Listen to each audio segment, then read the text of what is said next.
जो कल पढ़े थे वो पढ़े थे solubility of a solid in a liquid. उसमें कुछ बेसिक चीज़ें आपको बता दिए थे। जैसे पहला आपका था क्या कि every solid does not dissolve in given liquid. जैसे एक शॉर्ट में अगर देख लो कि हर सॉल्यूट में हर सॉलिड जो होता है वो किसी भी लिक्विड में डिजॉल्व नहीं होता है। जो पोलर वाले होते हैं वो सिर्फ किस में डिजॉल्व होते हैं, पोलर वाले में, और जो नॉन पोलर वाले होते हैं वो किस में डिजॉल्व होते हैं, नॉन पोलर वाले में। ठीक है, बाकी जो आयोनिक कंपाउंड होते हैं वो आयनिक में डिजॉल्व होते हैं और नॉन आयनिक वाले नॉन आयनिक में डिजॉल्व होते हैं। डिसोल्यूशन क्या होता था याद है?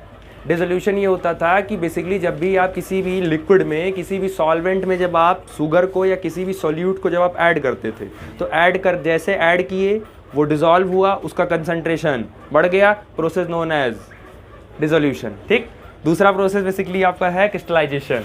क्रिस्टलाइजेशन में क्या होता था कि आपने सॉल्यूट डाला, बट आपने सॉल्यूट जो डाला है वो डिसॉल्व नहीं हुआ। जितना डिसॉल्व हो सकता था वो डिसॉल्व हुआ, उसके बाद डिसॉल्व नहीं हुआ।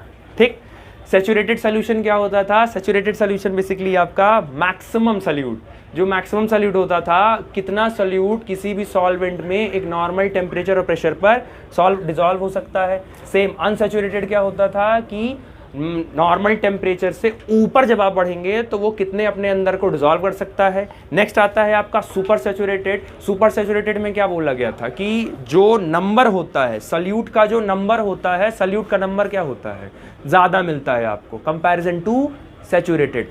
अच्छा, अगर सुपर सैचुरेटेड बनाना है तो पहले क्या बनेगा, अनसैचुरेटेड कि सुपर सैचुरेटेड?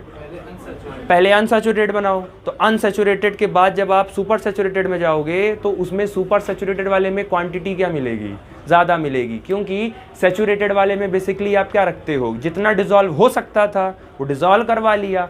अब अनसैचुरेटेड में क्या होता है कि जितना डिसॉल्व कर सकता था वो तो कर लिया, उसके बाद अगर तुम डाले तो वो डिसॉल्व नहीं करवाएगा, वो एज इट इज़ वैसे पड़ा ही रह जाएगा। तो वो जो एज इट इज़ पड़ा रह गया, जो डिसॉल्व नहीं हुआ, उसका नंबर ज़्यादा हुआ। तो अगर नंबर ज़्यादा हुआ तो ऐसा सोल्यूशन क्या बन जाता है, सुपर सैचुरेटेड सोल्यूशन। ठीक, उसके बाद बोले थे कि टेम्परेचर का क्या इफेक्ट होता है। अगर तुम्हारा सोल्यूशन का नेचर एंडोथर्मिक है, मतलब उसको एनर्जी चाहिए, और अगर उसको एनर्जी चाहिए मतलब वो ये चाह रहा है कि मुझे अगर कोई एनर्जी बाहर से दे दे तो मैं एनर्जी लेके और अपनी सॉल्युबिलिटी क्या कर लूँ, बढ़ा लूँ। तो अगर आपसे ये कहता है कि डिसोल्यूटिव या डिसोल्यूशन अगर आपका एंडोथर्मिक है, अगर डिसोल्यूटिव आपका एंडोथर्मिक है तो टेम्परेचर की इंक्रीज करने से सॉल्युबिलिटी क्या होगी, इंक्रीज होगी। और अगर तुम्हारा डिसोल्यूटिव एक्सोथर्मिक है तो टेम्परेचर के बढ़ाने से तुम्हारे सॉल्युबिलिटी क्या होगी, डिक्रीज होगी। ये यहाँ तक किए थे। नेक्स्ट हेडिंग है तुम्हारी effect of pressure. Pressure does not have any significant effect on solubility of solid or liquid. Pressure का कोई इफेक्ट नहीं होता सॉल्युबिलिटी पे। अब आप ये इमेजिन करो कि आप ये सोचो कि आप एक चीनी का टुकड़ा जो क्यूब आता है, आप वो चीनी का क्यूब आप डाल दिए और डालने के बाद आप उस पर प्रेशर लगा रहे हो कि हम इस क्यूब पर प्रेशर बहुत ज़्यादा लगाएंगे तो वो सॉल्युबिलिटी बहुत ज़्यादा। ऐसा कुछ नहीं है। किसी भी सॉल्यूशन में जो सबसे ज़्यादा मेन रोल प्ले करता है वो आपका कौन करता है, टेम्परेचर करता है। अगर आप ये चाह रहे हैं कि इसको इसमें घुलाना है, आप अगर ये सोच रहे हैं कि इसको इसमें घुला दें, तो उसके लिए तुम सबसे पहले किसका दरवाजा खटखटाओगे, टेम्परेचर का। प्रेशर उसमें कोई रोल प्ले नहीं कर पाएगा। तो टेम्परेचर का रोल होता है लेकिन प्रेशर का कोई रोल नहीं होता है। तो ये पूछा जाएगा बोर्ड के पेपर या एमसीक्यू असर्शन रीजन में क्वेश्चन आ सकता है कि what factor which you responsible to soluble any component in a solution. वो कौन सा फैक्टर है जिसमें आप किसी भी सॉल्यूट को डिसॉल्व करा सकते हैं। तो टेम्परेचर ही एक ऐसा फैक्टर है जो काम करता है। प्रेशर का वहाँ कोई रोल नहीं होता। आप ये सोचो कि हम प्रेशर बढ़ा दें और प्रेशर के बढ़ाने से सॉल्युबिलिटी बढ़ जाए, तो ऐसा प्रैक्टिकली पॉसिबल नहीं होता है। ठीक, दूसरा, it is so because solid and liquid are highly incompressible and practically remain unaffected by changing.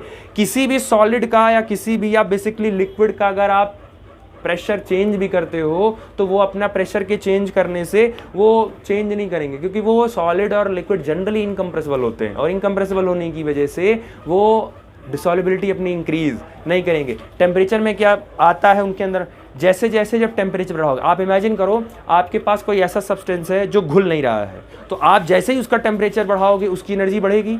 तो उसकी एनर्जी बढ़ेगी तो उसके मॉलिक्यूल की एनर्जी बढ़ेगी, मॉलिक्यूल की एनर्जी बढ़ेगी तो उसमें रैंडम मोशन ज़्यादा होगा, रैंडम मोशन अगर ज़्यादा होगा तो बेसिकली उनके घुलने की प्रोबेबिलिटी क्या हो जाएगी, बढ़ जाएगी। जबकि प्रेशर में ऐसा कुछ नहीं है, आप किसी चीज़ को दबा के कह दो कि डिसॉल्व हो जाए, ऐसा पॉसिबल नहीं होता है, लेकिन उसकी एनर्जी बढ़ा के आप डिसॉल्व करा सकते हो। तो किसी भी चीज़ को इन शॉर्ट समरी में आप याद रखिए, किसी को भी अगर किसी भी लिक्विड में अगर आपको डिसॉल्व करना है, वो डिसॉल्व नहीं हो रहा है और तुम चाह रहे हो कि ये डिसॉल्व हो जाए, तो टेम्परेचर के साथ छिड़खानी करो, डिसोल्यूशन आराम से हो जाएगा। लेकिन अगर तुमने प्रेशर के साथ छिड़खानी की तो ऐसा कुछ नहीं होगा। ठीक, ये जो यहाँ तक का टॉपिक था, अभी तक का जो स्टार्टिंग से पढ़ के आए हो, ये यहाँ तक का सब बेसिक था, क्लास 11th का था, बेसिक था।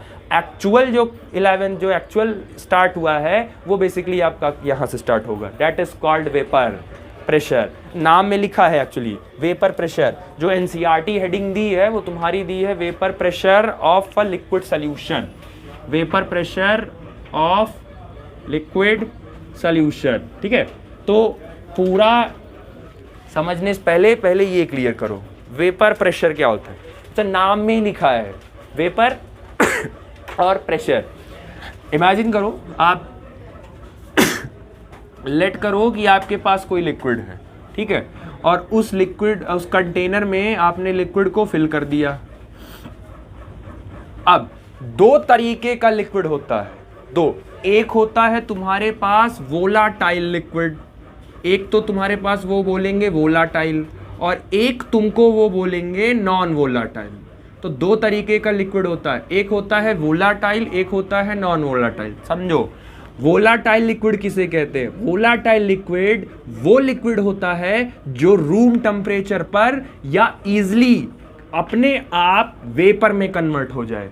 वोलाटाइल लिक्विड वो लिक्विड होता है जो अपने आप वेपर में कन्वर्ट हो जाए या हल्का सा आप टेम्परेचर का डिफरेंस देंगे तो कन्वर्ट हो जाए। Just like your example petrol. Petrol को इसीलिए खुला नहीं रखा जाता है क्योंकि पेट्रोल किस फॉर्म में होता है? लिक्विड, और लिक्विड फॉर्म में होता है। तो पेट्रोल अगर खुला रख दोगे तो पेट्रोल धीरे धीरे क्या बन के उड़ने लगता है? भाप बन के उड़ने लगता है वो, ठीक है। तो वो जो लिक्विड, जो पेट्रोल जो भाप बन के उड़ रहा है, तो लिक्विड अपने आप किस में कन्वर्ट हो जा रहा है? वेपर में। तो अगर लिक्विड अपने आप वेपर में कन्वर्ट हो गया तो उसको हम क्या बोलते हैं? वोलाटाइल। और अगर वो नहीं कन्वर्ट हो रहा है तो उसको हम क्या बोलते हैं? Non volatile. जैसे ये कहा है, जैसे तुमसे कहकर कहते पानी, तो अगर आप पानी पूछा जाए कि पानी वोलाटाइल है कि नॉन वोलाटाइल, तो पानी वोलाटाइल है। जनरली नहीं पता बच्चों को, इसलिए क्योंकि पानी का अगर हल्का सा भी टेम्परेचर, अगर पानी का आप हल्का सा भी टेम्परेचर अगर आप चेंज करते हैं, हल्का सा गर्म करते हो, तो पानी तुरंत किस में कन्वर्ट हो जाएगा? वेपर में कन्वर्ट हो जाएगा। तो वोलाटाइल की डेफिनेशन ये है कि या तो वो खुद वेपर में कन्वर्ट हो जाए या तो हल्का सा टेम्परेचर चेंज करने पे कन्वर्ट हो जाए। अगर दोनों में से एक हो रहा है तो वो नेचर कैसा है? वोलाटाइल। अब इमेजिन करो, तुम चीनी ले लिए, 1 किलो चीनी लेके कढ़ाई में रख के गर्म कर रहे हो और कह रहे हो कि ये भाप में कन्वर्ट हो, तो तुम कितना भी कोशिश करोगे चीनी कभी भाप में कन्वर्ट नहीं हो पाएगा। तुम नमक डाल के चेक कर लो, नमक कभी भाप में कन्वर्ट नहीं हो पाएगा। तो वो जो वेपर में कन्वर्ट नहीं हो सकता खुद से या टेम्परेचर के चेंज से, वो सब्सटेंस क्या कहलाएगा? Non volatile. और जो खुद कन्वर्ट हो जाए या थोड़ा बहुत टेम्परेचर का डिफरेंस देके हो जाए तो वो सब्सटेंस क्या कहलाएगा? वोलाटाइल कहलाएगा। ठीक। अब देखो, मान लो यहाँ पर जस्ट इमेजिन, यहाँ पर आप एक कंटेनर लिए हैं और इस कंटेनर को आप नीचे से हीट कर रहे हैं। ठीक। अब समझो, अगर इस कंटेनर को नीचे से हीट कर रहे हो तो जैसे जैसे ही इसके अंदर का लिक्विड गर्म होगा, वो लिक्विड किस में कन्वर्ट होगा? वेपर में कन्वर्ट होगा। चलो एग्जांपल की तरफ वाटर ही मान लो, अगर इसमें वाटर है तो धीरे धीरे ये किस में कन्वर्ट हो जाएगा? वाटर किस में हीट करोगे तो धीरे धीरे वाटर किस में कन्वर्ट होगा? वेपर में। तुम्हारा कंटेनर खुला है, अगर कंटेनर खुला है तो जो भाप यहाँ बनेगा वो क्या हो जाएगा? बाहर निकल जाएगा। तो पानी, दूध गर्म करोगे तो अगर कंटेनर खुला है तो भाप निकल जाएगा। लेकिन इन केस अगर तुमने कंटेनर को खुला नहीं रखा, तुमने कंटेनर को ऊपर से पूरा का पूरा टाइटली पैक कर दिया और नीचे से कर रहे हो गरम, तो जब नीचे से गरम कर रहे हो तो जब यहाँ का लिक्विड जब वेपर बन के ऊपर पहुँचेगा, तो जब ये ऊपर पहुँचेगा तो ऊपर जो तुम सरफेस जो ढके हो उससे, उस कंटेनर, उस लिड से ले जा वहाँ पे जाके ये वेपर टकराएगा। और जब ये टकराएगा तो जैसे ही वेपर किसी सरफेस से टकराता है वो अपनी एनर्जी तुरंत डाउन करेगा, क्योंकि इस लिक्विड को गर्म किए हो, लिक्विड को गर्म किए हो तो लिक्विड की एनर्जी क्या रहेगी, ज़्यादा, और उस वो जो लिक्विड वेपर में कन्वर्ट हो रहा है उस वेपर की भी एनर्जी क्या रहेगी, ज़्यादा। तो जो वेपर, ज़्यादा एनर्जी वाला वेपर जो जब ऊपर टकराएगा तो अपनी एनर्जी तुरंत क्या कर देगा, पहले डाउन करेगा। तो कुछ एनर्जी इतनी डाउन कर लेगा कि बहुत सारे वेपर वहीं के वहीं अटक जाएंगे। जैसे जब आप पानी गर्म करते पानी गर्म करते हो या दूध जब आप गर्म करके उसके ऊपर ढक्कन लगाते हो और कुछ देर के बाद ढक्कन उठाओ, ढक्कन पलटो, तो ढक्कन पर वो बबल्स आ जाते हैं ना, पानी के बबल्स आ जाते हैं ना, वो बबल्स वो वाले हैं जो गए तो थे ऊपर, वो अपनी एनर्जी इतना सडन रैंडम डाउन कर दी है कि वापस वो रिटर्न नहीं हो पाए। तो जो सडन एनर्जी ड्रॉप कर देंगे, अब टेम्परेचर डाउन कर लेंगे, वो तो कंटेनर के सरफेस पे जाके चिपक गए।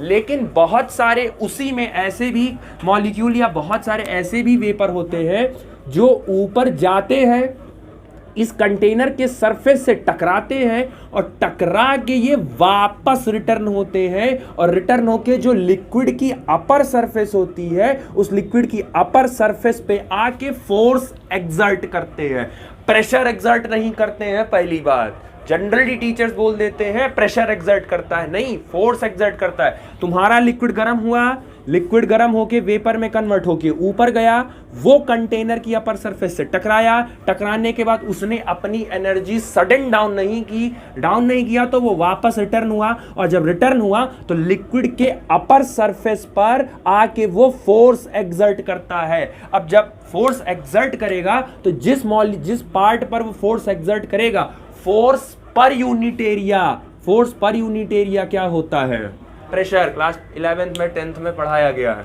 तो ऐसा है कि अगर एक मॉलिक्यूल आया तो एक मॉलिक्यूल एक एरिया पर प्रेशर लगाएगा, अगर 2 मॉलिक्यूल हैं तो 2 एरिया पे प्रेशर लगाएंगे, 3 मॉलिक्यूल हैं तो 3 एरिया पे। लेकिन वो जो 3 मॉलिक्यूल प्रेशर लगा रहे हैं, जो फोर्स लगा रहे हैं, उन तीनों का एरिया सेम होगा कि डिफरेंट होगा, डिफरेंट होगा ना। सेम कैसे भाई, ये मान लो यहाँ वाला मॉलिक्यूल यहाँ टकराया, अब यहाँ वाला मॉलिक्यूल गया यहाँ टकरा के यहाँ क्या गया, यहाँ वाला मॉलिक्यूल गया टकरा के यहाँ, तो जो यहाँ का एरिया, हर जगह का एरिया क्या, तो यहाँ का फोर्स पर यूनिट एरिया, यहाँ का फोर्स पर यूनिट एरिया, यहाँ का फोर्स पर यूनिट एरिया, तो यहाँ का जो फोर्स पर यूनिट एरिया होता है उसी को हम क्या बोलते हैं, प्रेशर। दूसरा, ये प्रेशर किसके द्वारा लगाया गया था, वेपर के, उस लिक्विड के वेपर के द्वारा लगाया गया था। That's why this is called vapour pressure.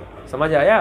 तो इन शॉर्ट आपसे पूछा जाएगा कि वेपर प्रेशर क्या होता है। वेपर प्रेशर का मतलब है कि किसी भी लिक्विड का वेपर में कन्वर्ट होना और वो वेपर वापस आके उसी लिक्विड के सरफेस के मॉलिक्यूल पर अगर फोर्स लगाती है तो फोर्स पर यूनिट एरिया क्या बन जाएगी, प्रेशर। और क्योंकि वेपर लगा रही होती है, that's why this is called vapour pressure. लेकिन आप जरूरी नहीं है हर बार आप अपने कंटेनर को क्या करेंगे, हीट ही करेंगी, जरूरी नहीं है। मार्केट में आपके पास ये वाले भी हैं। तो अब जो इस चैप्टर में करना है वो आपको हीट नहीं करना है, आपको कौन सा सब्सटेंस उठा के आप चलेंगे। अब हमेशा इस चैप्टर में आप हमेशा क्या लेके चलेंगे, अब वोलाटाइल। मतलब टीचर आपसे ये कहेगा कि ये वोलाटाइल है, तो अगर उसने ये कह दिया कि इस कंटेनर में वोलाटाइल लिक्विड है, इसका मतलब है कि वो वेपर में कन्वर्ट हो रहा है और वो वापस लिक्विड पे सरफेस पे आके प्रेशर एक्सर्ट कर रहा है। तो अब वो बार बार हीट नहीं करोगे, वो बार बार आप क्या करोगे, वोलाटाइल, वो बार बार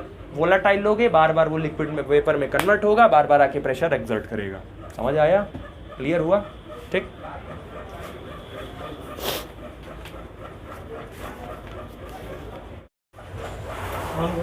देखो बेसिकली वेपर प्रेशर क्या हो गया, ये बता दिया कि वेपर प्रेशर में क्या है कि आपके पास वोलाटाइल लिक्विड होगा, वो इजीली वेपर में कन्वर्ट होगा। वेपर में जब कन्वर्ट हो जाएगा तो वो कंटेनर के अपर सरफेस पे वो टकराएगा और टकरा के वो वापस रिटर्न होगा और उसी लिक्विड के सरफेस के मॉलिक्यूल पर फोर्स एक्सर्ट करेगा छोटी सी एरिया पे। तो force per unit area is called vapour pressure, क्योंकि वेपर ही लगाता है इसीलिए उसको हम क्या बोलते हैं, वेपर प्रेशर बोलते हैं, ठीक। अब 1-2 पॉइंट लिखे हो। सबसे पहला, this process occur when evaporation happen. आप प्रैक्टिकली सोचो, अगर लिक्विड वेपर में कन्वर्ट ही नहीं हुआ, तो अगर लिक्विड वेपर में कन्वर्ट ही नहीं होगा तो वेपर में जाए कन्वर्ट नहीं होगा, ऊपर जाएगा नहीं, और जब ऊपर जाएगा नहीं तो वापस वो रिटर्न होके आके प्रेशर लगाएगा क्या। इसका मतलब है कि वेपर प्रेशर लगाने के लिए आपको कौन सा प्रोसेस करवाना पड़ेगा? एवापोरेशन आपको करवाना ही करवाना पड़ेगा, तब आप वेपर प्रेशर का कंसेप्ट ला सकते हो। मतलब इसकी सबसे पहली और मोस्ट इंपॉर्टेंट कंडीशन क्या है कि आपको वेपर प्रेशर आपको तभी मिलेगा जब आप क्या करवाएंगे? एवापोरेशन करवाएंगे। ठीक। दूसरा, ओनली सरफेस मॉलिक्यूल एवापोरेट। ये क्लास 9th का कंसेप्ट है कि एवापोरेशन जब भी होता है तो हमेशा सरफेस के, देखो इस लिक्विड के सरफेस पे जो मॉलिक्यूल होंगे सबसे पहले वही गर्म होके होता है। कभी कभी आप तालाब में या नदी में आप जब एंटर करते हो तो आपको कभी कभी ऐसा लगेगा कि ऊपर वाली सतह गर्म है, लेकिन जब अंदर जाओगे तो अंदर सतह क्या रहती है? ठंडी। वो इसलिए क्योंकि तालाब के या किसी भी सरफेस का अपर वाला जो सरफेस होता है वो सन के डायरेक्ट कांटेक्ट में होता है, तो अपर वाला जो मॉलिक्यूल होता है वो हीट जल्दी कर जाता है, लेकिन जो उस सरफेस के नीचे रहते हैं मॉलिक्यूल वो सन के डायरेक्ट कांटेक्ट में रहते नहीं है। तो अंदर पानी ठंडा होता है और बाहर पानी, उस सरफेस पे पानी क्या रहता है? गर्म। आप इमेजिन करो, अगर वो जो आपने बचपन में वाटर साइकिल जो पढ़ा था कि वाटर साइकिल में समुद्र से या नदी से वाटर वेपर के फॉर्म में, तो वो जो वेपर के फॉर्म में निकलता है वो पानी का कौन सा मॉलिक्यूल होता है? सरफेस का मॉलिक्यूल होता है। सरफेस का सबसे पहले सरफेस के मॉलिक्यूल जो सबसे ऊपर बैठे होंगे वही मॉलिक्यूल वेपर में कन्वर्ट होते हैं। तो पॉइंट नंबर 2, अगर वेपर प्रेशर आपसे बोला है तो वेपर प्रेशर के लिए कौन सा मॉलिक्यूल सबसे पहले पार्टिसिपेट करेगा? पहले सरफेस वाला हट गया तो ऊपर वाली जगह खाली हो गई कि नहीं खाली हो गई? उसकी जगह तुरंत नीचे वाला खिसक के, वो जैसे स्कूलों में सीट रोटेशन करते हो कि आगे जो बैठा है, अब आगे वाला जो बच्चा है वो वहां से हट गया तो जो पीछे वाला सेकंड सीट का है वो तुरंत कहां चला आएगा? पहली वाली सीट पे चला जाएगा। वैसे ही सरफेस के जो सबसे, किसी भी लिक्विड के जो सरफेस पे मॉलिक्यूल होते हैं सबसे पहले वही एवापोरेट करके वापस जाते हैं। यानी कि एवापोरेशन कैसा फेनोमेना है? सरफेस फेनोमेना है। मतलब आपको कौन से मॉलिक्यूल सबसे पहले एवापोरेट होंगे? सरफेस के। ठीक। थर्ड पॉइंट है आपका, surface molecule have less force of attraction. Common sense लगाओ, सबसे पहले बल्क का मतलब है अंदर वाला, तो सबसे पहले बल्क का मॉलिक्यूल निकला कि सरफेस का मॉलिक्यूल निकला? सरफेस का मॉलिक्यूल निकला। सरफेस का मॉलिक्यूल निकला, इसका मतलब है उस पर फोर्स ऑफ अट्रैक्शन ज्यादा की कम? ज्यादा की कम? कम, क्योंकि फोर्स ऑफ अट्रैक्शन कम होगा तभी तो वो निकला। तो ये ध्यान रखना कि जो सरफेस का मॉलिक्यूल होता है उस पे फोर्स ऑफ अट्रैक्शन क्या होता है? कम, इसीलिए वो आसानी से एवापोरेट होके बाहर चला जाता है। ठीक। Next, surface molecule have more kinetic energy than comparison other molecule. जैसे आप एग्जांपल समझो, ये जो रेड वाला है, मान के चलो ये जो रेड वाला है, ये रेड वाला तुम्हारा सरफेस मॉलिक्यूल है, ये सरफेस का मॉलिक्यूल होगा, और ये जो अंदर आपने रखा है ये तुम्हारा हो गया बल्क का मॉलिक्यूल। अब ये कह रहे हैं कि सरफेस वाला मॉलिक्यूल जो है, सरफेस वाले मॉलिक्यूल के पास ज्यादा एनर्जी होती है, कम से कम कंपैरिजन ज्यादा एनर्जी मानी जाती है कंपैरिजन टू बल्क वाले के पास। ठीक। क्यों? क्योंकि सरफेस वाला मॉलिक्यूल ही सबसे पहले निकलता है। अब स्कूल की छुट्टी हुई तो स्कूल की छुट्टी जैसे बेल लगी और बेल लगते ही जो बच्चा सबसे पहले भागेगा उसकी एनर्जी क्या मानी जाएगी? ज्यादा मानी जाएगी। आप थोड़ा सा कॉमन लगाओ, क्लास में सारे बच्चे बैठे हैं, बेल लगी, सबसे पहले किस बच्चे, क्लास के कौन सा बच्चा सबसे पहले निकलने तक की पॉसिबिलिटी ज्यादा है? जो आगे बैठा है कि जो पीछे बैठा है कि जो बीच बैठा है? जो आगे बैठा होगा। तो जो बच्चा आगे बैठा है सबसे पहले वही भागेगा, और वही भागेगा, वो भाग रहा है, इसका मतलब उसकी एनर्जी ज्यादा। तो सरफेस के मॉलिक्यूल की काइनेटिक एनर्जी उसके बल्क वाले मॉलिक्यूल से क्या होती है? ज्यादा होती है। समझ आया? क्लियर हुआ? 2-3 बातें। वेपर प्रेशर होने के लिए क्या होना चाहिए? एवापोरेशन होना चाहिए। दूसरा, वेपर प्रेशर जो मॉलिक्यूल्स होते हैं, कौन से मॉलिक्यूल एवापोरेट होते हैं? सरफेस वाले होते हैं। सरफेस के मॉलिक्यूल की काइनेटिक एनर्जी बाकी अदर मॉलिक्यूल से क्या होती है? ज्यादा होती है। समझ आया? ठीक।